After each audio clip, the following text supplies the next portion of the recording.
James, your 5 minutes of fame starts now. All right, well, cool.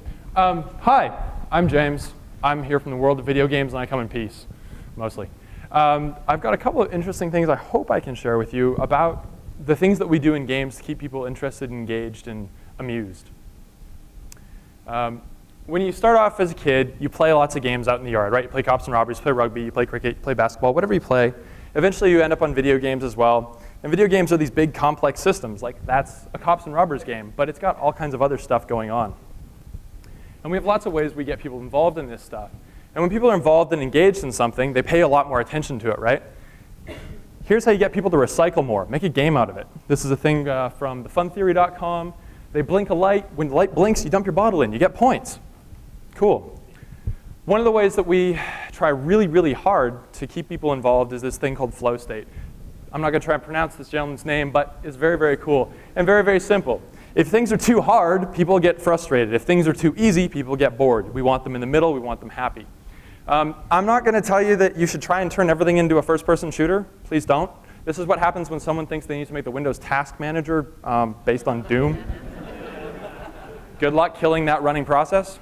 But one of the things that we do really well is teach people how to play our games. Games, like I said, big and complex. This is from Free Realms. This is targeted at tweens and teens. This is a really big, crazy game. You run around and talk to a lot of people and do a lot of different activities. They're really good at walking you through it and how it works. Plants vs. Zombies by PopCap. If you want to see anything done really well, look at what PopCap does. Right? Here we go. Sunflowers are really important. Planting 3 of them is cool. The more you have, the faster you can go things. And then the zombies won't eat your brains. Sequential. This is Pocketsmith. 3 guys in Dunedin make this. It's awesome. It's a great piece of financial accounting software for personal use. Cool, based online. But look at that. That's a really useful interface with a lot of stuff drawn off it. Imagine if they walked you through it sequentially and reinforced that with playful, positive language the whole way through.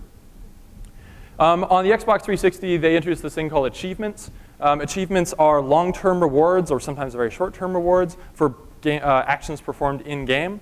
These can be really simple things, or they can be things that take a lot of time. For example, Modern Warfare 2, biggest selling game of all time right now, that's fine. Check that out. Up there, this is how much XP I need to get through to the next level. Here's all the things I can do to get more XP. That's cool. I know that I need to go chasing the following things. So LinkedIn has started to do this, right? Here's a progress bar. Here's how much. Here's what the next things that you need to do in order to complete a progress. Something to bear in mind. What happens if people don't finish that and they don't want to finish that? They're left with 70%. It feels really crappy, so watch out for that. Stack Overflow, probably one of the most popular sites for programmers on the internet.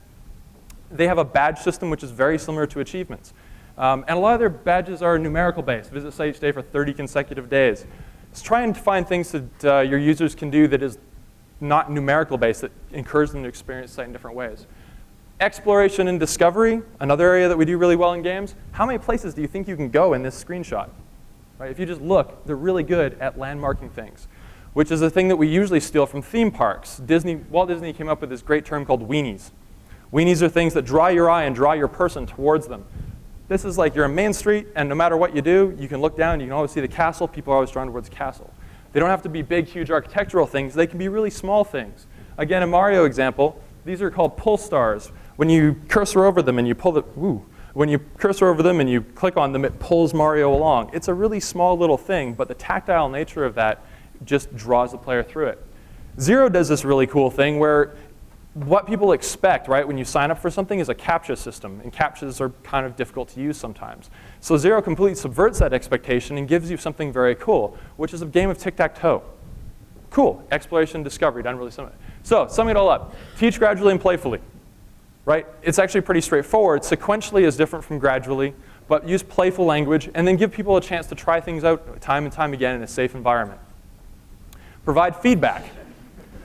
Whether it's long-term feedback or short-term feedback, it can be really simple stuff like nice little interactions, or it can be long-term systems like achievements. If you look at achieve360.com, they have like every achievement ever if you want to see how those things get built out. And the third way that you can try and help people, and something that might be able to learn from games, is apparently a double-length slide. Or not. Is it George Bush broke my slides?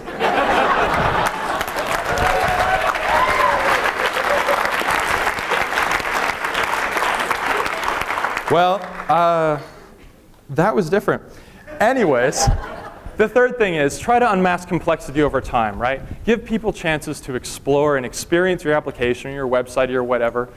Don't keep them bottled in. Let them roam, let them play, and show them ways to engage with the service in a way that hopefully makes them smile.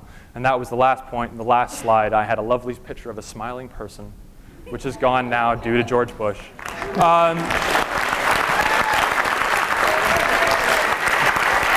During user feedback, or during user testing, look for smiles. And if someone's smiling, you've probably done it right. Thanks very much.